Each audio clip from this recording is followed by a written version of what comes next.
आप देख रहे हैं एसडीएम न्यूज़। मैं हूँ रियाज अंसारी।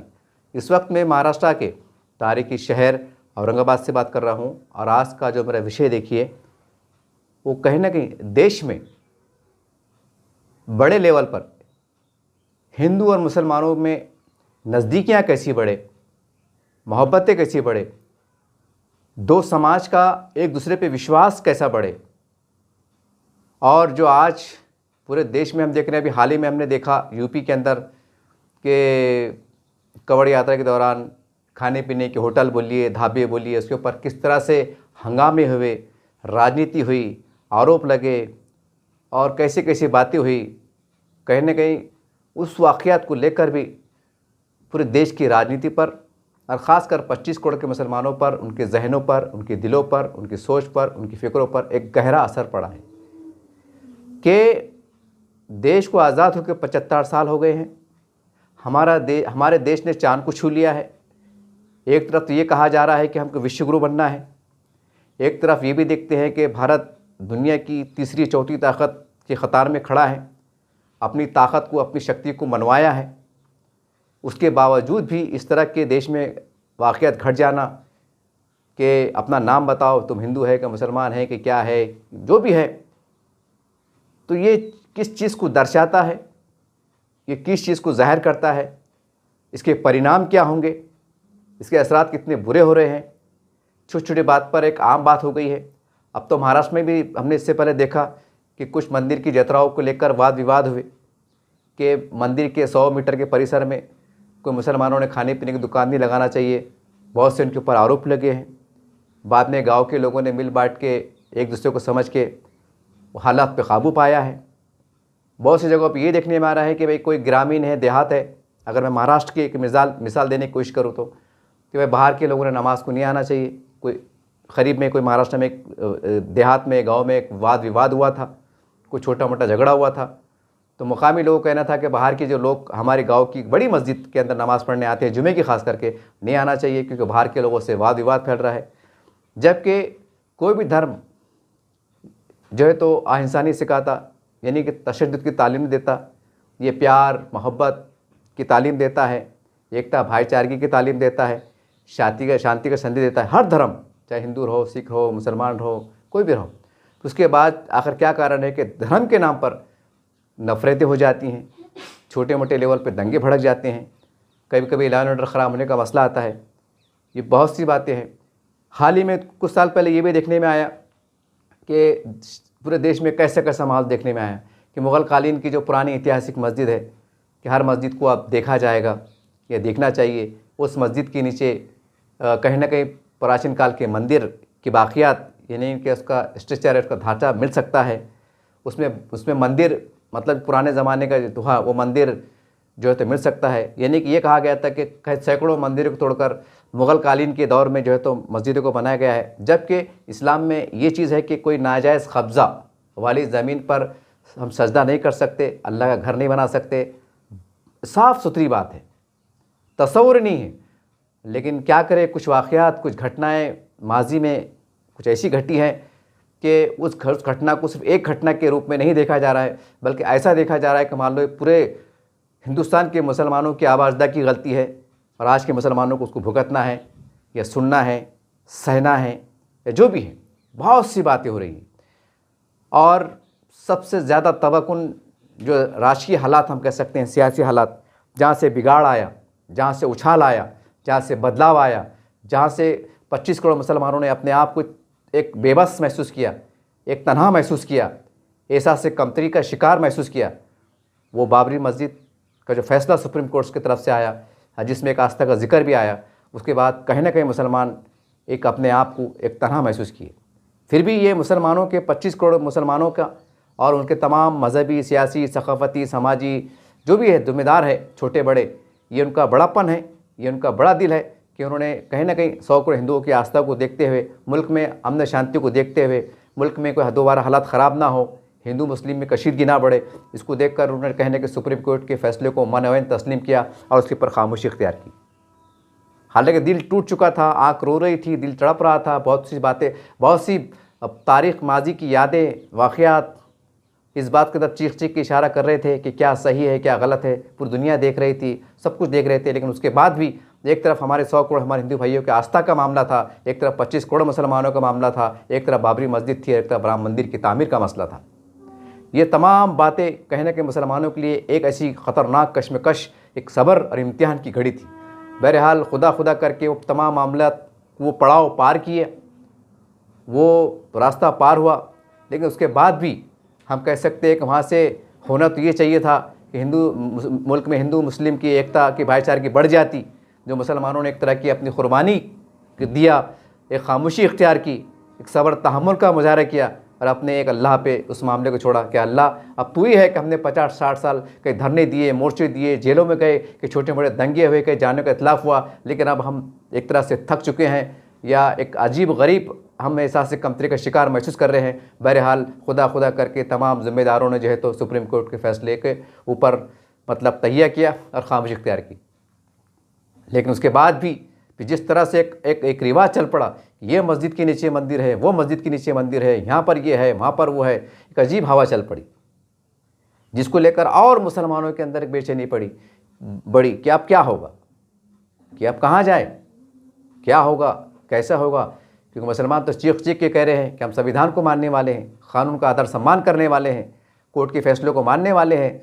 इस देश के हमारे बिरादरान वतन 100 करोड़ हमारे हिंदू भाइयों के साथ खांधे से खांधा मिला के हम पुरअमन तरीके से चलने वाले हैं। इस देश को बनाने में, संवारने में, तरक्की याफ्ता बनाने में, डेवलप करने में हम जो तो अपना योगदान देना चाहते हैं।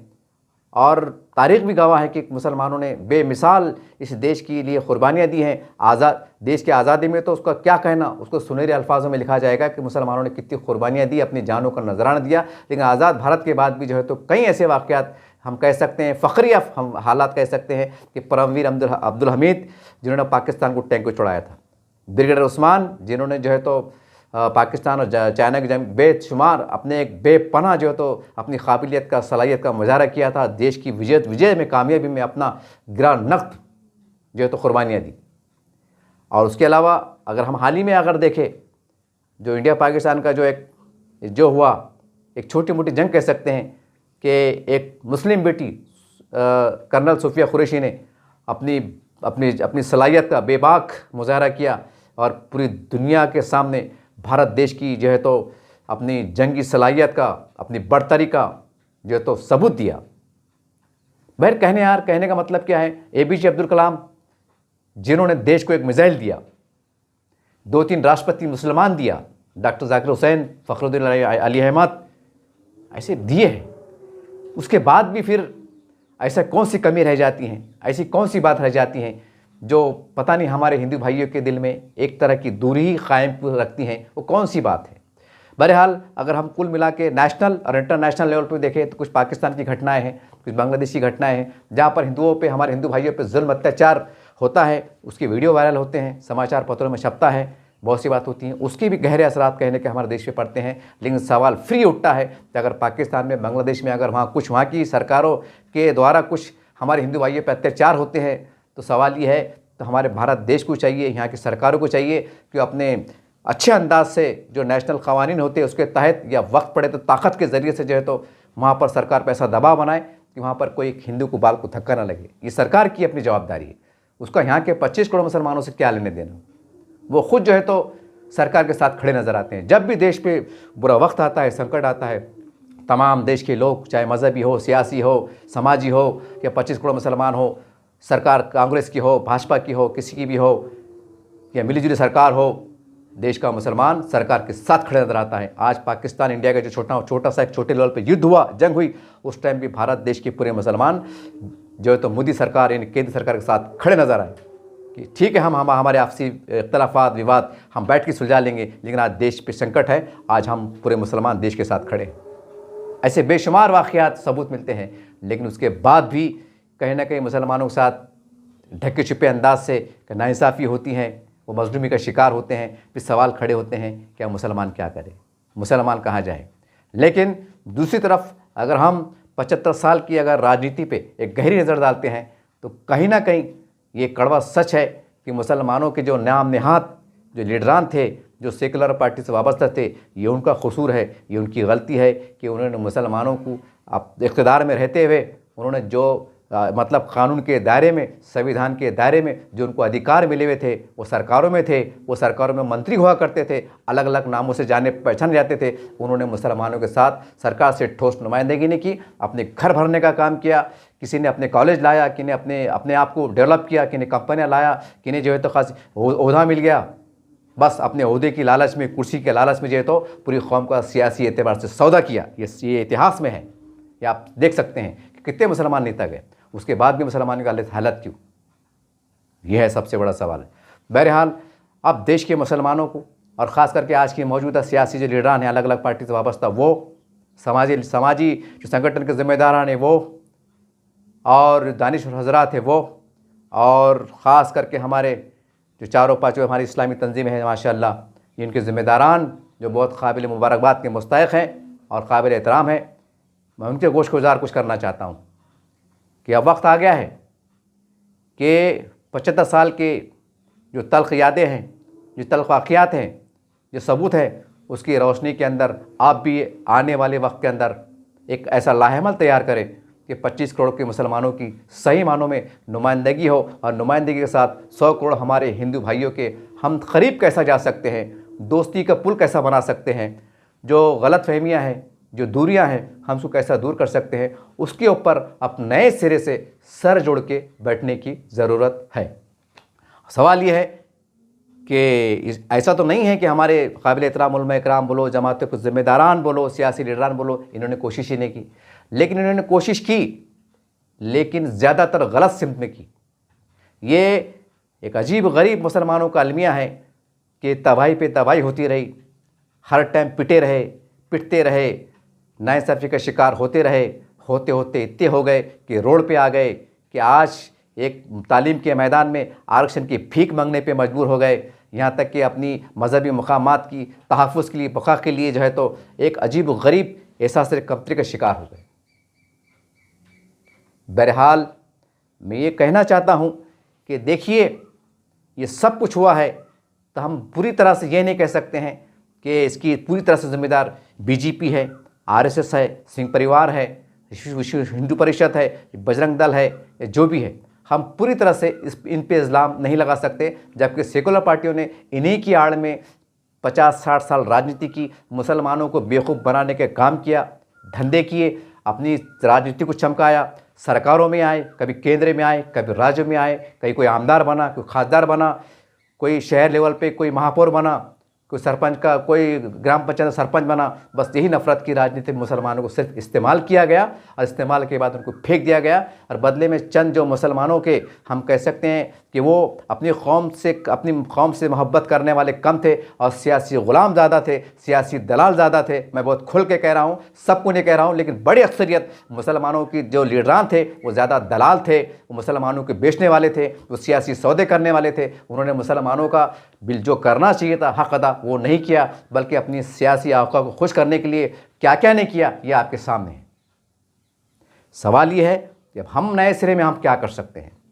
जैसा ये वीडियो में, अब मेरा वीडियो बनाने का मकसद शुरू हो रहा है कि अभी हाल में पिछले जुमा को देखा 2 रोज़ पहले कि मोहन भागवत आरएसएस संगठन के चीफ सरबराह कह सकते हैं, उसके सरबराह मोहन भागवत साहब ने दिल्ली में एक हरियाणा हाउस के अंदर जो है तो मुस्लिम दानिश्वर कह सकते हैं, मजहबी लीडरान जो ज़िम्मेदार है, मौलवी हजरात हैं, कमोबेश 70-75 लोगों से मुलाकात की, जो सरकर्दा लोग हैं, जो कहने के बीजेपी से एक दोस्ती पर, उनकी मतलब साथ चलने पर विश्वास रखते हैं, यकीन रखते हैं। ऐसे लोगों ने जो है तो एक बंद कमरे में गुफ्तगू की, वो बाज़ाब्ता मीडिया में आया, बातचीत क्या हुई ये पूरी तरह से तस्वीर साफ़ नहीं हुई, लेकिन बातचीत हुई, बाज़ाब्ता उसकी फ़ोटोज़ वायरल हुए, पेपरों में छपा, सारी बात हुई।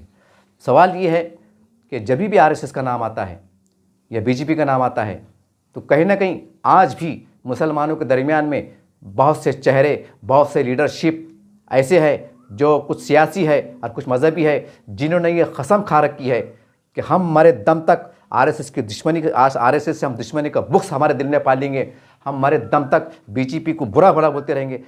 पता नहीं उन्होंने कोई कसम खा ली है, ये तय कर रखा है। हो सकता है कि कुछ लोग मेरी बात पे सवाल खड़े करें, हो सकता है कुछ लोग मेरे अकल पे सवाल खड़े करें, लेकिन ये कड़वा सच है।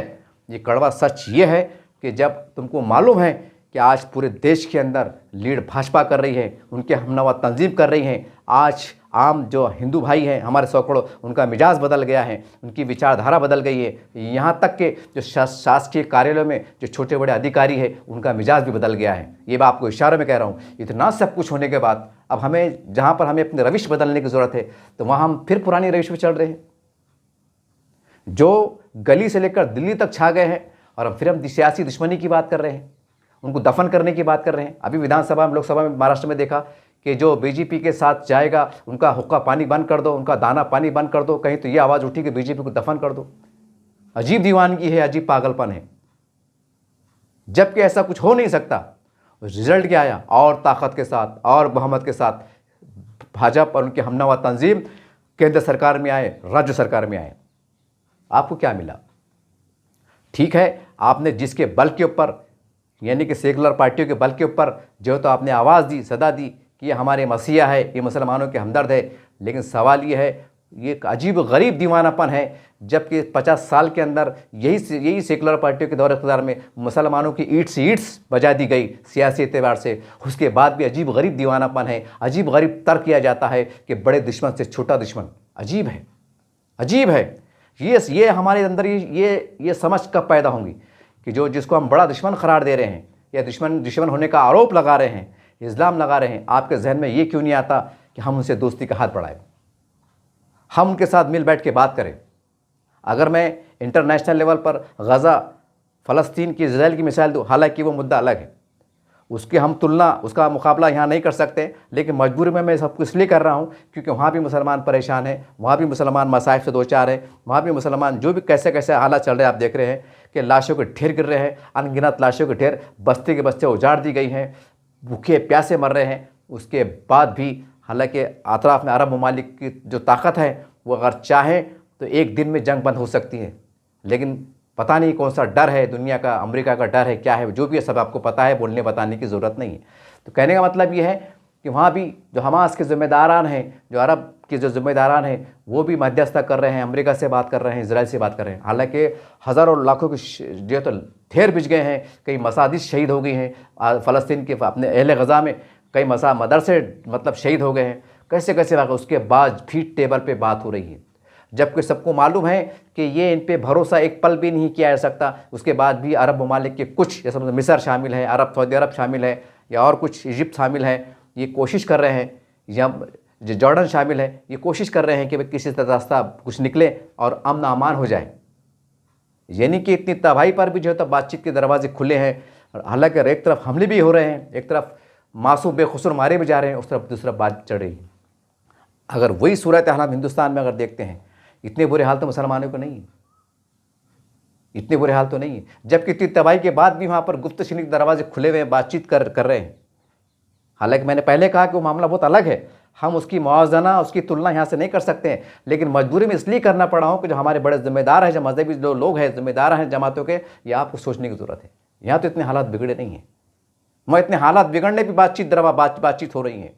वो कैसे कैसे उनको कैसे कैसे लामात का एक मतलब एहसास से कमतरी कह सकते हैं, ज़िल्लत कह सकते हैं, या जो भी कह सकते हैं, वो अल्लाह जाने उनकी कैफियत क्या होंगी। जो ज़िम्मेदार जो बंद कमरे में बातचीत कर रहे होंगे, वैसे हालात, वैसे बदतरीन हालात तो कम से कम हिंदुस्तान में नहीं है।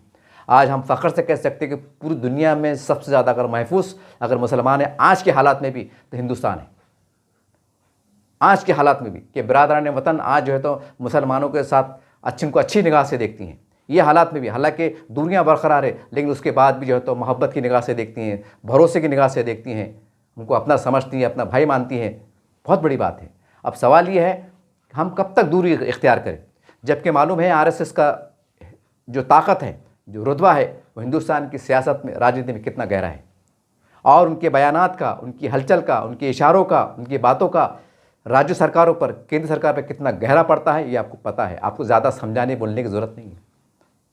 फिर सवाल ये है कि वही मोहन भागवत साहब ने, अभी हम समझते पिछले साल की बात है कि उन्होंने एक प्रोग्राम में कहा था, हिंदू परिषद जो चंद जो लोग हरकत कर रहे थे, जो एक तरह का नारा लगा रहे थे, जो एक तरह का ऐलान कर रहे थे कि अब हर ऐतिहासिक मस्जिद को खोदा जाएगा, हर मस्जिद के नीचे मंदिर को तलाशा जाएगा। उस नाजुक तरीन हालात में, उस नाजुक तरीन पल के अंदर मोहन भागवत साहब ने एक प्रोग्राम में खुले तौर पे कहा था कि आप हिंदू संगठनों को और ऐसी संगठनों को जिस तरह की कोशिश कर रहे हैं, बयानात दे रहे हैं कि हर मस्जिद को जो है तो खोदा जाएगा, उनको रुक जाना चाहिए। अब ये वक्त नहीं है कि हर मस्जिद के नीचे हम मंदिर को खोदें, अब ये कार्रवाई बंद हो जाना चाहिए और हमें हर मस्जिद के नीचे अब मंदिर तलाशने की ज़रूरत नहीं है। ये किसका बयान आता है?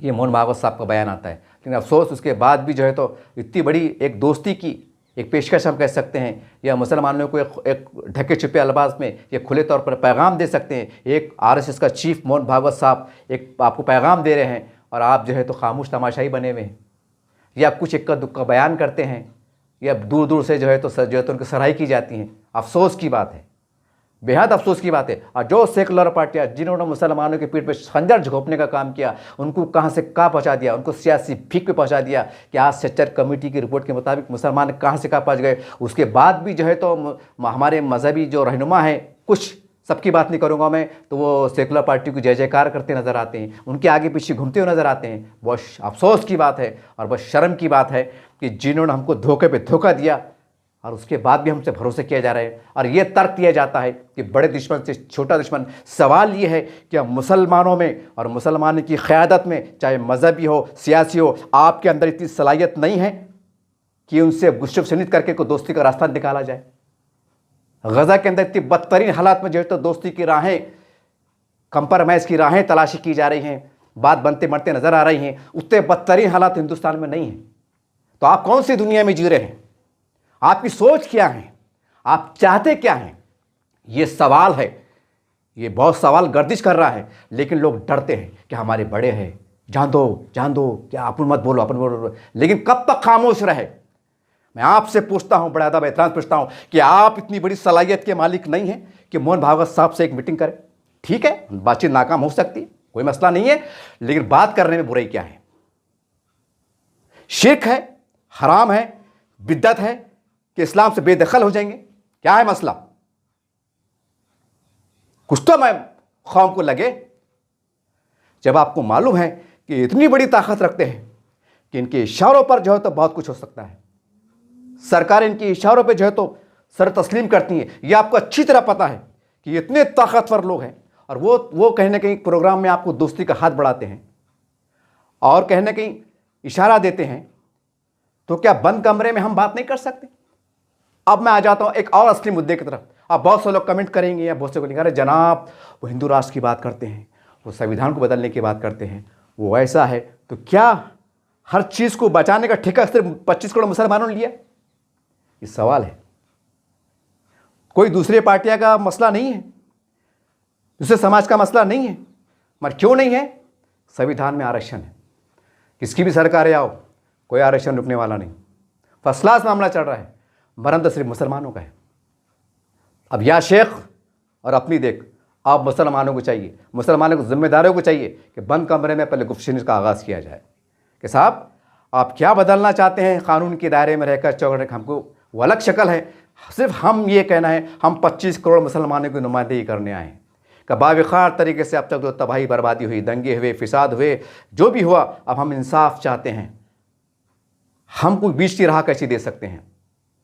आप जो चाहते हैं उस चाहत के दरमियान में इस देश के अंदर 25 करोड़ मुसलमान अपनी बका कैसा बरकरार रख सकता है? हमारे मजहबी मकामात, हमारे आशूर खाने, हमारे आस्थानाएँ, हमारे दरगाह शरीफ, हमारी मसाजिद, हमारे क़ब्रस्तान जो भी है, इसको कैसा तहफ़्फ़ुज़ मिल सकता है? इसको आपसे कैसी मदद मिल सकती है? और संविधान के मतलब दायरे में रहकर हमें और कैसा इंसाफ दिया जा सकता है? हमें कौमी धारा में कैसा जोड़ सकता है? जो आप चाहते हैं कोई बात नहीं, खुल के बात कीजिए, मगर रेटिंग के अंदर हमें कोई ठोस आश्वासन दीजिए। कानून की चौकट में रहकर हम आपके साथ चलने को तैयार हैं। 75 साल की हमने इबरत सीखा है कि जिसको हम अपना दोस्त समझते रहे वो हमारे बदतरीन दुश्मन साबित हुए, जो वक्त आने पे मैदान छोड़ के भाग जाते हैं। जब सरकार में आते हैं तो मुसलमानों को जो होता है ऐसी लात मारते हैं कि मुसलमान बेचारे 5 साल तक सिर्फ चिल्लाते पुकारते रहते हैं।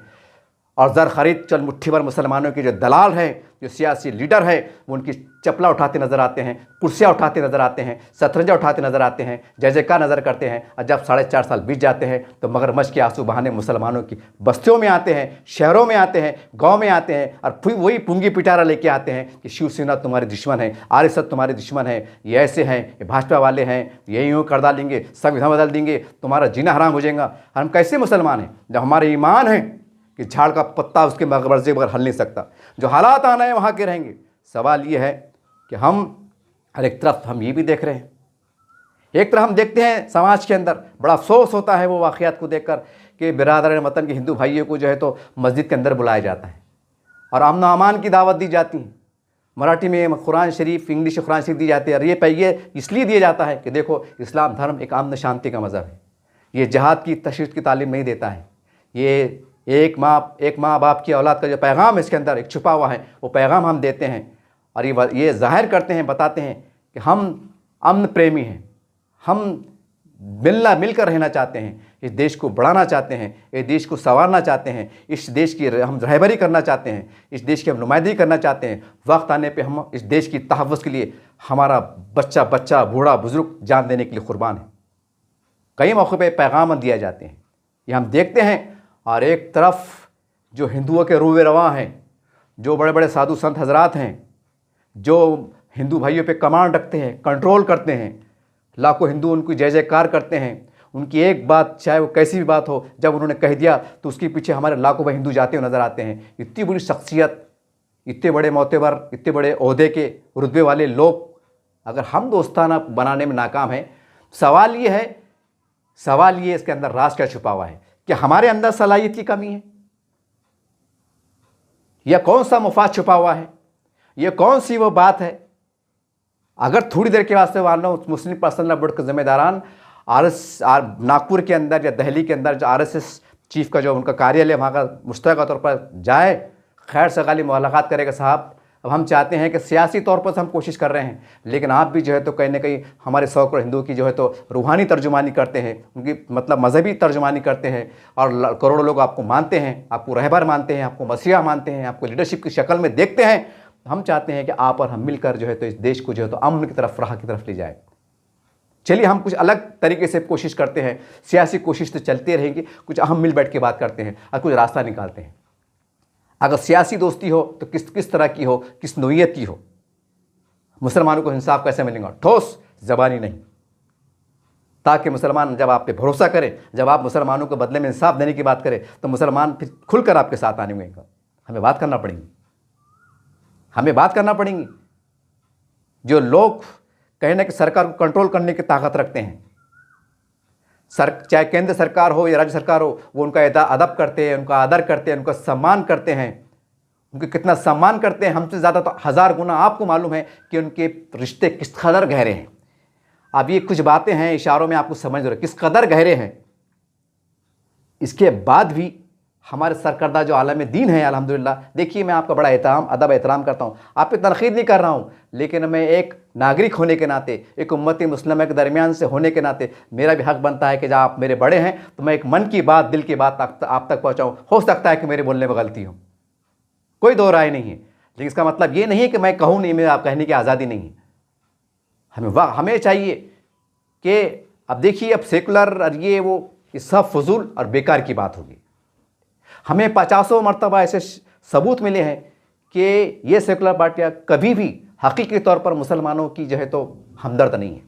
ये सिर्फ मुसलमानों को, एक होटल में बैठते हैं ना, होटल में बैठते हैं तो क्या बोलते हैं, कभी खाना लेट हो रहा तो बोलते हैं भाई स्टार्टर लाओ। स्टार्टर का मतलब क्या आता है, एक लाल पीली कुछ भी एक भाजी आती है, पपड़ आता है, वो खाते हैं। फिर जब तक बिरयानी का कुछ लेके आता है, सालन कटोरा लेके आता है, स्टार्टर को हटा दिया जाता है, फिर खाना शुरू कर दिया जाता है। या अचार का इस्तेमाल करते हैं या पपड़ का इस्तेमाल करते हैं। ठीक मुसलमानों की हालत भी ऐसी है। जब इलेक्शन आते हैं स्टार्टर लाओ, स्टार्टर से गाड़ी स्टार्ट होगी, पूरा माहौल तैयार होगा, सरकार दिए, ओटा ले लिए, उधर से ले लिए, इधर से ले लिए, सरकार बने और बस स्टार्टर है ना, चलते रहो, फिर टाइम आने पे तुमको इस्तेमाल करेंगे। यह है मुसलमानों की हालत सियासी। मेरे हाल मैं बड़े अदब एहतराम के साथ हमारे उलमा इकराम को, मुस्लिम पर्सनल बोर्ड के ज़िम्मेदारान को यह आवाज़ दे रहा हूँ कि देखिए, हम तो पूरी दुनिया में पैगाम फैलाने आए हैं, अमन का, इंसानियत का, भाईचारगी का। सवाल यह है कि मिलने में बुरी बात क्या है? ठीक है, अगर वो कहेंगे कि हम ये चाहते हैं, वो चाहते हैं, मैं कुछ बात इशारों में कह रहा हूँ, तो आप ये बोलिए मोहन भागवत साहब इस देश का मुसलमान, ठीक है आपकी विचार पे भी चलेंगे। विचार का मतलब ये नहीं कि घर वापसी, ये नहीं, एक तशक्कुस के साथ बावकार तरीके से 25 करोड़ मुसलमान जी सकेगा अपनी मजहबी शिनाख्त के साथ, पहचान के साथ। बदले में हम भी आपको सपोर्ट करते हैं, आप हमें क्या सपोर्ट करते हैं? सियासी सौदेबाजी कीजिए, क्योंकि आप इसके सिवा कोई रास्ता नहीं बचा है। हालात इतने आगे बढ़ गए हैं, इतने आगे बढ़ गए हैं कि आने वाले वक्त के अंदर 30 के बाद 35 के बाद पूरा गलबा हो जाएगा। फिर आप क्या करेंगे? फिर आप घरों में बैठ जाएंगे कि खानख्वाहों में बैठ जाएंगे कि सियासत से तौबा तौबा करेंगे कि राजनीति छोड़ देंगे कि मुसलमानों को अल्लाह के भरोसे छोड़ देंगे? बात तो करना पड़ेगी ना, जैसा फ़लस्तीन में हो रहा, लाशें भी गिर रही हैं लेकिन फ़ोन पे बात भी हो रही हैं, खैरे में जा रहे हैं। और मैं फिर कह रहा हूँ कि मुद्दा अलग है, लेकिन बता ना जज्बात जुड़े हुए हैं। मुसलमानों की कहीं भी दुनिया में तबाही होती है, बर्बादी होती है, एक रूहानी, एक ईमानी जज्बात जुड़े होते हैं। फिर भी वो इसके पर भी एक बातचीत हो रही है। हिंदुस्तान में तो 1000 गुना माहौल अच्छा है, 1000 गुना माहौल अच्छा है। तो हम कब तक सियासी पार्टी के हम जो है तो सियासी गुलामी करते रहे? दो टोक बोलना चाहिए। अगर आप इख्तिदार में हैं, ये काम करना पड़ेगा, नहीं तो वो दिन गए मुसलमानों को डराने के, भाजपा से, सेना से, आरएसएस से, बदल से। अब वो दिन गए। बिदरारान वतन के साथ हम जब इस तरह से हम सियासी महाज का दरवाज़ा खोलेंगे, दोस्ती का महाज का दरवाज़ा खोलेंगे, जो तंग नज़री है, तो मजहबी कशीदगी है, जो दूरियां हैं, छोटे मोटे लेवल पे जो है तो ये बातें सुनने को आ रही है कि अभी जतरा आ गई है कि तुम्हारी दुकान पे लिख के लगाओ, ये तमाम बातों पे विराम लग सकता है। ये तमाम बातें रुक सकती हैं। ये बहुत गहराई वाली बात कह रहा हूँ मैं, बड़ी हाई लेवल की बात कह रहा हूँ। काश के मेरे बड़ों के अंदर ये गहराई वाली बात आप समझ सके। आप बड़ी तड़प से आपको आवाज़ दे रहा हूँ कि उनसे मिलने में, डायलेक्ट करने में पूरे हिंदुस्तान का दौरा कीजिए, हिंदू संगठनों से दौरा कीजिए, बातचीत कीजिए, क्योंकि अब पूरा मामला सर के ऊपर चला गया है। ये सेकुलर पार्टियाँ, ये इनकी जो सरबराह हैं, इनकी बड़ी अक्सरियत भी अंदर से उसी टाइप की है। ये सिर्फ हमें इस्तेमाल कर रहे हैं। इस्तेमाल ठीक इस्तेमाल भी कर रहे तो इंसाफ भी तो मिलना चाहिए ना। इंसाफ भी तो नहीं दे रहे। जब इंसाफ भी नहीं दे रहे, इस्तेमाल कर रहे, तो मुसलमान क्या है? इतना बेवकूफ़ है मुसलमान कि जो हिंदुस्तान में जो हिंदुत्ववादी ताकतें हैं, संगठनाएं हैं, कि हमारे बड़ों में इतनी वो ताकत नहीं है, वो बसीरत नहीं है कि हम एक अच्छे अंदाज से दोस्ताना बढ़ा के हमारे अखलाक के, हमारे किरदार के, हमारी ईमानदारी के, हमारे इस्लाफ के हम किरदार छोड़ सके। हो सकता है, बिल्कुल हो सकता है। जब मुग़ल हिंदुस्तान में आए थे तो ये हमारे हिंदू भाइयों ने, चाहे आदिवासी थे, जो भी थे, उस ज़माने का इतिहास लंबा चौड़ा है, तो उन्होंने सर आंखों बिठाया था ना। क्यों बिठाया था? क्योंकि उनको उनके अंदर वो चीज़ दिखी कि भाई ये भेदभाव नहीं करते, ये नहीं करते, वो नहीं करते। बहुत सी बातें थी, अगर मैं डिटेल बोलूँगा तो 3-4 घंटे निकल जाएंगे, वीडियो बहुत काफ़ी बड़ा हो सकता है। यानी कि उनको लगा कि ये हमारे कुछ काम आ सकते हैं। उस वक्त की जो तारीख थी, अब सवाल ये है, उस टाइम में जो भी जनता थी, मजलूम थी, नाइंसाफ़ी का शिकार थी, छूत-छात का शिकार थी, जो भी थी, तो उन्होंने उनके अंदर एक मसीहा नज़र आया, एक उम्मीद की किरण नज़र आई, तो उन्होंने दोस्ती का हाथ बढ़ाया। फिर उन्होंने 950 साल हुकूमत करे, जैसे करे क्या करे, बड़ी तारीख तवील है। तो कहीं ना कि आज भी तो मुसलमान मजलूमियत में है और आज इक़्तिदार में है, तो हमें तो बात करना पड़ेंगे ना, बात करना पड़ेंगी, शुरुआत करना पड़ेंगी। हो सकता है कि हम शुरुआत में नाकाम हो सकता है कि हमें घुटन महसूस हो सकता है कि बहुत सी बातों पे हमारा तालमेल ना जमे, लेकिन बात घड़ी घड़ी मुलाकात होती रहेंगी तो इंशाअल्लाह बर्फ़ पिघलती रहेंगी। और अल्लाह रब्बुल आलमीन है ना, आप तो अंबिया के वारिस है, आप तो उलमाए दीन है। अल्लाह आपकी जान में, माल में, ईमान में बरकतें अता करे। 2 रकात नमाज़ पढ़ के जाइए इंशाअल्लाह। अरे वो नमाज़ पढ़ने के बाद, वो अल्लाह के बारगाह में हाथ उठने के बाद, अरे कितना भी बड़ा दुनिया का सरबराह रहो, ट्रम्प रहो कि कोई भी रहो, ये चिंग पांग रहो कि ली पांग रहो, उसके दिल को पलटाना वो रब्बुल आलमीन की ताकत है। आप इन पे क्यों भरोसा कर रहे हैं? आप अल्लाह पे भरोसा कीजिए। अल्लाह ताला हम 25 करोड़ मुसलमानों की नुमाइंदगी कर रहे हैं, इनको मजलिम के दायरे से बाहर निकलना चाहते हैं, इंसाफ दिलाना चाहते हैं। ए रब्बुल आलमीन, हमारी कोई बसीरत नहीं, हमारी कोई ताकत नहीं, हम तेरी बारगाह में जो है तो तहज्जुद 2 रकात नमाज़ पढ़ते हैं और इंशाअल्लाह 9:30 बजे मोहन भागवत साहब के कार्यालय जाते हैं। अल्लाह तू दिलों को फेरने वाला है, तू दिलों को काम करने वाला है। क्या मुमकिन नहीं है? हम दिल से अगर नमाज पढ़े, रो के पढ़े, अल्लाह से इल्तिजा करें और अल्लाह के हमारी बात सुनने पर कादिर नहीं है, क्या हो नहीं सकता है? खामोशी क्यों? इसका क्या मतलब निकाला जाए? हालात खराब हो रहे साहब। बड़े बड़े लोगों को क्या है, चाहे मजहबी हो कि सियासी हो, आप तो मजे में हैं। कभी सुनने में नहीं आया कि किसी मजहबी शख्सियत के घर पे हमला हुआ, कि उसका बच्चा शहीद हुआ, कि उसका बंगला जलाया गया। कभी सुनने में नहीं आया। हाँ, तनकीद हुई, आरोप लगे, इल्ज़ाम लगे, सुनने में नहीं आया। मारा गया कौन? एक आम मुसलमान, एक पंचर वाला, एक पान टपरी वाला, एक गरीब मुसलमान जिसको राजनीति से कोई लेना देने नहीं है। एक हंगामा बरपा होता है, अचानक फिसाद रोनुमा होते हैं, आम मुसलमान मारा जाता है। इसको खुद नहीं मालूम कि मैं क्यों मारा जा रहा हूँ, मेरे साथ ये अत्याचार क्यों हो रहा है। ये तारीख उठा के देखो आप, कि कभी देखने में आया किसी मुसलमान के बड़े जो लीडर है, जो मुसलमानों की नुमाइंदगी करते हैं, क्या उनकी औलाद मारी गई? क्या उनकी, अल्लाह ना करे बदगुमानी से नहीं कह रहा हूँ, क्या उनकी घरों की खवातीन के ऊपर बदसलूकी की गई? क्या उनकी इज्जत पामाल हुई? सवाल ये है ना, जब नुमाइंदगी करते हैं, इस्लामी फ़लसफ़ा ये है कि जो रहबर होता है वो हर मोर्चे पे आगे रहता है। हमारी तारीख़ है, हमारे बड़े आगे रहते हैं। जब पहला पत्थर आता है, चाहे किसी भी तरफ, दंगाई की तरफ से आओ कि गोली आओ, उनके सीने पर चलती हैं। यहाँ तो अजीब हिसाब है कि मारे जाते हैं, ज़ख्मी होते हैं, सब कुछ होते हैं, बाद में हल्लू से आते हैं, फिर बाद में क्या होता है? फिर वही होता है, बेबसी के आंसू बहा जाते हैं। कभी सुप्रीम कोर्ट चले जाते हैं, कभी हाई कोर्ट चले जाते हैं। बहुत हो गया तो सरकार से कुछ मतलब भीख मांगते हैं कि भाई ये हो गया, वो हो गया, बेवा होगी, ऐसा हो गया, लूट गए, बर्बाद हो गए, कुछ तो मदद करो। और आखिरी दर्जे पे हम अपनी तरफ से जो है तो चंदा सदका खैरात बना के जो है जमा करके जो है तो जो भी हो सकता है हम करके दे देते हैं और मामला ख़त्म हो जाता है। इसके ऊपर क्या है? ये वीडियो बनाने का मेरा मकसद ये है, मैं फिर एक बार रिमाइंड कर दूं कि इस पर तनकीद करना या मेरे बड़ों को तौहीन करना मेरा हरगिज़ मकसद नहीं है। कुछ अगर महसूस हो रहा हूँ आपको तो मैं माफ़ी चाहता हूँ, लेकिन मैंने पहले कहा कि आप मेरे बड़े हैं और आप हमारे बड़े हैं, तो हम आपको मानते हैं, आपका एहतराम करते हैं। हमारे मन में क्या चल रहा है हमें पूरा हक़ है, शरई एतबार से भी है और जमहूरी एतबार से भी। हो सकता है कि कुछ बात इत्तेफाक ना करे, लेकिन ये वक्त की पुकार है, वक्त की ज़रूरत है कि आज जैसा दिल्ली के अंदर हमने देखा 2 रोज़ पहले जुमे के दिन जो भी आलमी दिन मिले, अगर क्या ही अच्छा होता कि मुस्लिम पर्सनल बोर्ड के ज़िम्मेदार भी जो है तो मोहन भागवत साहब से कुछ तबादला ख्याल करते। मैं बार बार कह रहा हूँ कि कुछ लोग कहेंगे कि वो संविधान बदलने की बात करते हैं, कुछ लोग कहेंगे कि हिंदू राष्ट्र की बात करते हैं, ये जो भी करते हैं, लेकिन याद रखिए बहुत कुछ खामोश तरीके से बदल गया है, ऐलान नहीं हुआ है। ये आपको भी पता है, बड़ों को भी पता है, पूरे देश को पता है, लगभग मुसलमान को पता है। जब तुमको सच्चाई पता है, सच्चाई को तस्लीम कर रहे क्यों नहीं और बीच का रास्ता निकाले क्यों नहीं?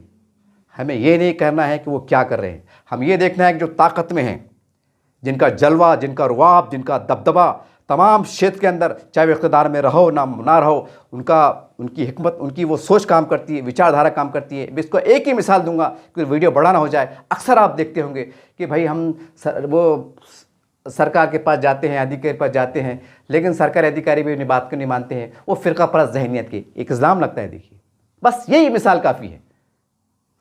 मतलब कुछ लोगों पर मिसाल एक इल्ज़ाम लग जाते हैं, तो फिर आप कौन सी दुनिया में जी रहे हैं? हमें चाहिए कि हम दिल बड़ा करें। वो क्या राष्ट्र की बात करते हैं, वो क्या बदलने की बात करते हैं, कानून की चौकट में रहकर, इस देश की अक्सरियत के मिजाज को देखकर। सवाल ये है कि मैंने पहले कहा कि या शेख अपनी देख, अब हमने ठिकाने लिया है कि हम अपना खून पानी की तरह बहाते जाएं और बदले में हमें नाइंसाफ़ी मिले। अब हमें बावक़ार तरीके से, जो ताकत में है, इक़्तिदार में है, हमसे बात करना पड़ेगी, सियासी सौदेबाजी करना पड़ेगी, सियासी समझौते करना पड़ेंगे, खादे से खादा मिला के चलना पड़ेगा। हमें देश को भी लेकर चलना है, मोहब्बत को परवान चढ़ाना है, हिंदू मुस्लिम एकता को परवान चढ़ाना है। इस देश के अंदर जो लाखों हमारे करोड़ हिंदू भाई हैं, जो सियासी लीडर की शक्ल में हो, अधिकारी की शक्ल में हो, पुलिस की शक्ल में हो, मिलिट्री की शक्ल में हो, डॉक्टर की शक्ल में हो, वकील की शक्ल में हो, ताजिर की शक्ल में हो, बड़े बड़े बिल्डर की शक्ल में हो, कंपनी के मालिक शक्ल में हो, या जो भी हो, हमें उनके दिल में मुकाम बनाएंगे तो हम ये एक रास्ता निकलता है कि हम सबसे पहले अल्लाह तवक्कल करते हैं कि अल्लाह ताला हमारे दिल में, हमारा दिल पाक साफ़ है, हम अमन चाहते हैं, भाईचारगी चाहते हैं, हम इंसाफ चाहते हैं। ठीक है, आज ये लोग ताकत में हैं तो ठीक है, इंशाअल्लाह इनसे कुछ बात करेंगे। और बदले में वो भी क्या चाहते हैं, मुसलमान को दे भी क्या सकते हैं? सब कुछ तो चला गया मुसलमानों का। अगर मैं महाराष्ट्र की बात करूँ, मैं मराठवाड़े की बात करूँ, तो वक्फ बोर्ड की जो लाखों करोड़ों कोठियों की इमलाक थी, सब तो चलेगी। मुसलमानों के पास है क्या देने को? मगर एक चीज़ है जो उनको ललचाती है, वो है आपके ओट, वो है आपका साथ, वो है आपका ताकत, सियासी ताकत, वोट बैंक की ताकत। उन पे एक नज़र रहती है कि काश देश का मुसलमान अगर हमारे साथ हम पे भरोसा करे, जैसा 75 साल में उन्होंने जो तो सेकुलर पार्टी भरोसा किया, एक बार देश का 25 करोड़ मुसलमान भाजपा पर पूरी तरह से विश्वास करे। लेकिन फिर सवाल उठता है कि कुछ लोग ऐसे उड़ जाते हैं, बोलते हैं कि नहीं ये फ़िरका परस्त है, ये मुसलमानों के साथ धोखा करने वाले हैं, ये मुसलमानों को दगा देने वाले हैं, इन पर कोई भरोसा नहीं किया जा सकता है। तो फिर मेरा एक सवाल है ऐसे लोगों से कि बताइए 50 साल में जो सेकुलर पार्टी ने मुसलमानों के साथ धोखे पे धोखा दिया है, उसके पास आपका लिए क्या जवाब है कोई जवाब आपके पास? तो बहरहाल एक अब ऐसे नाजुक तरीन हाल में हमारा देश चल रहा है, और जो मस्जिदों के मसले आ रहे हैं, दरगाहों के मसले आ रहे हैं, आश्रय खाने के मसले आ रहे हैं, हमारी लीडरशिप के मसले आ रहे हैं, मुसलमानों के विखार तखशुश का मसले आ रहे हैं, हमारी शरीयत का हमारा मसला आ रहा है, तो हमें चाहिए कि जो लोग लाइन ऑर्डर के ज़रिए से, अब जो कहा गया है कि भाई यूपी की अगर मिसाल लूँ, भाई तुम्हारा बोर्ड लिख के लगाओ, तब ये पुलिस ने तो नहीं बोली होंगी, एक सरकार काम करती है, सरकार गृह मंत्री को बात करते हैं, गृह मंत्री डीआईजी आईजी की बात करते हैं, आईजी जो है तो उनके हिसाब से गाइडलाइन जारी करके वहाँ तक पहुँचाते हैं। सरकार ही बनाती है ना, कानून खाली सरकार ही बनाती है। तो जब हमारे इनसे मरासिम अच्छे हो जाएंगे, अगर हम भी कुछ समझदारी के साथ कि ठीक है साहब, कुछ बातों का अगर आपको नाराज़गी है, अगर हम उस पर कंट्रोल कर सकते हैं तो हम कंट्रोल करेंगे, कुछ आप कंट्रोल कीजिए, कुछ हम कंट्रोल करते, होगा मामला साफ। हो सकता है, लेकिन हमें बढ़ाना पड़ेगा कि ज़रूरत हमें है, नहीं तो एक दिन वो आएगा, और वो करीब ज़्यादा नहीं 5 साल में 10 साल में दिन आ जाएगा कि शायद अल्लाह ना करे कि मुसलमानों की उनको वोट की भी ज़रूरत ना पड़े।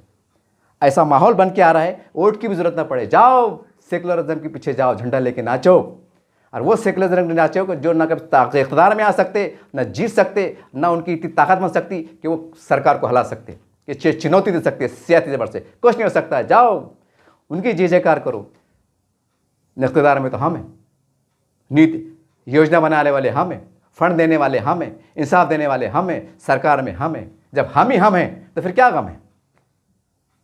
बोलते ना, फिर चाय कम पानी कम है। बहरहाल चंद बातें थी, हो सकता है कि आपको बड़ा दीवानापन लगे, लेकिन बड़ी गहराई की बातें थी। मैं सोचता था कि यार तारीख़ इस्लाम जब पढ़ता हूँ तो बड़े बड़े यहूदी सरदार के पास जो है तो दीन की दावत लेके पहुँचे। भाई दावत में सोचना था ना, ये एक सवाल तो फितरी उठाना है, अरे ये तो इस्लाम का दुश्मन है, दुश्मन है तो हम किधर दावत देने जाते क्यों? आज भी कहीं हम देखते हैं मुख्तलिफ प्रोग्राम में कि मराठी में कुरान पेश किया जाता है। क्यों किया जाता है? कि अमन का पैगाम, शांति का पैगाम। अरे जो लोग ताकत में हैं उनसे शांति की बात नहीं करते, बात करना पड़ेंगे ना। हो सकता है कुछ ऐसी बात बोले, अगर हम मान सकते हैं। और आखिरी में बात क्या आ रहा है? बात वही आ रही कि भाई आप हमारे साथ में आ जाओ, सियासी बात, बस वही है। आखिरी जो झंझट है ना, आखिरी वो ये है कि आप हमारे साथ में आ जाओ। जैसा आप दया माया प्यार, इतनी बर्बादी के बाद ढेर झोली भर भर के जो है तो सेकुलर पार्टी को डालते, वो प्यार, वो दुलार, वो वोटों की बरसात हमारे पे भी लुटा के देखो, हम भी आपके बारे में कुछ सोचेंगे। करना पड़ेगा, कुछ करना पड़ेगा, कुछ कर गुजरना पड़ेगा, कुछ बड़े फैसले लेना पड़ेंगे। हो सकता है कि कड़वे फैसले हो, दिल पे पत्थर रखकर हमें बहुत सी बातें याद आएंगी। कभी बाबरी मस्जिद शहादत याद आएंगी, कभी दंगे याद आएंगी, कभी कुछ होगा, कभी कुछ होगा, कभी नासाफ याद आएंगी। लेकिन मैं पहले कहा कि हमें अल्लाह रब्बुल आलमीन पर भरोसा करके इंशाअल्लाह उनसे बात करेंगे, बिल्कुल होगा। क्योंकि बहुत सी जो अलग अलग पार्टियां हैं, कुछ दूसरे जो लोग हैं, वो बराबर अपने सियासी मफाद उनसे साठ घाट करके लेके मोकले हो रहे हैं, फ़ायदे हो रहे हैं, वारे के न्यारे हो रहे हैं। और मुसलमान ये पुंगी बजा रहा है कि संविधान को बचाना है, संविधान को बचाना है। अरे बाबा, तुम भीख को लग गए, सियासी तरफ से भीख को लग गए। हाँ, और जिनके तुम बचाने के चक्कर में जिनको इक़्तिदार में लाए, जब इक़्तिदार में आते तुमको लात मार देते, तो फिर ऐसा बचाना भी क्या काम का। मैं संविधान के ख़िलाफ़ नहीं हूँ, कानून के खिलाफ नहीं हूँ, मैं आदर करता हूँ, सम्मान करता हूँ। बस मेरा एक ही सवाल है कि संविधान की चौकट में रहकर, कानून की चौकट रहकर हम बावकार तरीके से एक वायदे करें, रास्ते निकाले, कुछ लो और दो, कुछ बातें कुछ बंद कमरों में हो, कुछ बात खुल के हो, और मुसलमान 25 करोड़ मुसलमानों की तर्जुमानी करें, नुमाइंदगी करें। कोई बुरी बात नहीं। अगर बावकार तरीके से कुछ बातें हम मानते हैं, बदले में सियासी हमारे सौदेबाजी होती हैं, हम सियासी तौर से जुड़ते हैं, तो कोई बुरी बात नहीं। वो ये तो नहीं बोले ना कि भाई आप ठीक है हमारे पास आएंगे, अगर भाजपा में आ जाएंगे तो आपको नौज़बिल्ला माज़अल्लाह एक बार जो है तो शनिवार के दिन मंदिर में पूजा करने जाना पड़ेगा, ऐसा तो नहीं बोले। वो खुद बोले कि भाई मुसलमान अपनी शराब के साथ जिए।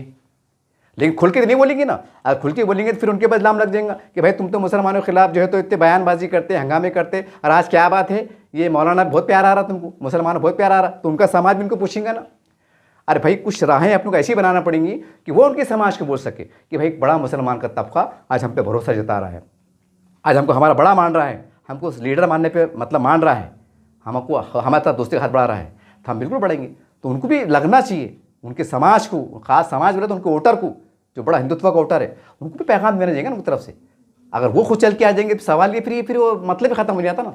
ये तमाम बातें थी, बड़ी तल्ख थी, बड़ी कड़ू थी, लेकिन इसमें कहीं ना कहीं बहुत सी बातें सच्चाई के पर्दे दे पर्दे शामिल है, छुपी हुई है। अब इसको पहचानना, इसको समझना, समझ के आगे बढ़ना कि इस देश में हम एकता के साथ, भाईचारगी के साथ हम कैसा बढ़ सकते हैं, बिरादरान वतन के साथ हम खांधे से खांधा मिलाकर हम कैसे बढ़ सकते हैं, और अपने इंसाफ को हम कैसा पा सकते हैं, और जो नाइंसाफ़ी का मसला है, जो मज़हबी कशीदगियाँ हैं, तो मतलब जातिवाद का जो माहौल है, इस पर हम विराम कैसा लगा सकते हैं, इसका ख़ात्मा कर सकते हैं। ये उसी वक्त मुमकिन है कि जो पार्टियों पे हम फ़िरका परस्त होने का आरोप लगाते, उनके सरबराहों से अगर हमारी साठगांठ हो जाए, सियासी दोस्ती हो जाए, तो हो सकता है कुछ रास्ते निकल जाए। कि वो अल्लाह रब्बुल आलमीन है, वो अल्लाह रब्बुल आलमीन है। दिलों को पलटाने वाला, कोई अगर छल कपट भी करे तो बचाने वाला वही है, ना भी करे तो मारने वाला कोई है। वो कहते हैं ना कि जब इज़्ज़त देने पे आ जाए तो कोई माए का लाल बेइज्जत नहीं कर सकता, और ज़िल्लत देने पे आ जाए तो कोई दुनिया की ताकत हमें इज़्ज़त नहीं दे सकती। बहुत सी बातें थी, मैंने कहा हूँ, कुछ रवानी में कहा हूँ, इसमें कोई शक नहीं, कुछ जज्बाती बातें थी, लेकिन मेरे मन की बात थी, एक तड़प थी, एक एहसास था। जो भी था सच था, सच था, जो भी था। आप मेरे बड़े हैं, आपकी अदालत में, आपके सामने और 25 करोड़ मुसलमान सामने मैंने बात को रखा हूँ कि ज़रा सोचिए कि मैं क्या कहा हूँ, ज़रा खंगालिए कि जो मैंने बातें पेश किया हूँ उसको खंगालिए कि गलत कहा हूँ या सही कहा हूँ। बस ये आपकी यानी जनता की अदालत छोड़ता हूँ। और हमारे जितने बड़े हैं, सियासी है, समाजी है, मजहबी है, मुस्लिम पर्सनल नंबर के ज़िम्मेदारान हैं, आपके मतलब सामने भी बड़ा अदब एहतराम के साथ ये चंद बातें थी आपके सामने पेश कर रहा हूँ। उम्मीद है कि आप इसके ऊपर बहुत संजीदगी के साथ वक्त और हालात की नज़ाकत को देखकर गौर फरमाएंगे, और एक मुसलमानों की, हम मुसलमानों की 25 करोड़ की एक ऐसी नुमाइंदगी करेंगे कि जो सियासी जो ताकतें हैं, जो पार्टियां हैं, इन्होंने मुसलमानों को कह कर रखा नहीं। एक उम्मीद की किरण हमारे 4-5 इस्लामी तंजीम को जिम्मेदार है, जिसे मुस्लिम पर्सनल बोर्ड कहते हैं। खुदारा आपसे इल्तिजा है, खुल के आगे बढ़िए, बेबाक तरीके रहिए। कोई इंशाअल्लाह अगर आपकी सोच अच्छी रहेंगी, आप मुसलमानों के हक़ के बढ़ेंगे। इंशाअल्लाह 25 करोड़ मुसलमान आपके साथ, आपकी बात पे लब्बाइक कहेंगे, जैसा वक्फ बोर्ड के लिए मुसलमानों ने लब्बाइक कहा है। इंशाअल्लाह वो वही साथ, वही प्यार, वही भरोसा आपको ज़रूर मिलेगा। बढ़िए आगे, अल्लाह का साजा है, अल्लाह संभालने वाले हैं, हमारी कोई हैसियत नहीं है। हम सिर्फ अल्लाह तवक्कुल पे आगे बढ़ सकते हैं, कोशिश कर सकते हैं। कामयाबी देना या नाकामी होना बस उसकी तरफ से है। देखते हैं कि आने वाले पल सियासी हालात कैसे करोड़ बदलते हैं और हमारे ज़िम्मेदार क्या कर सकते हैं। इसी बात से अगर कुछ गलती हुई बोलने में तो माफ़ी चाहता हूँ। बहरहाल इसी बात से आपसे अलविदा होता हूँ। देखते रहिए आप अजदम चैनल। जय हिंद, जय महाराष्ट्र। अस्सलाम वालेकुम व रहमतुल्लाहि व बरकातुहू।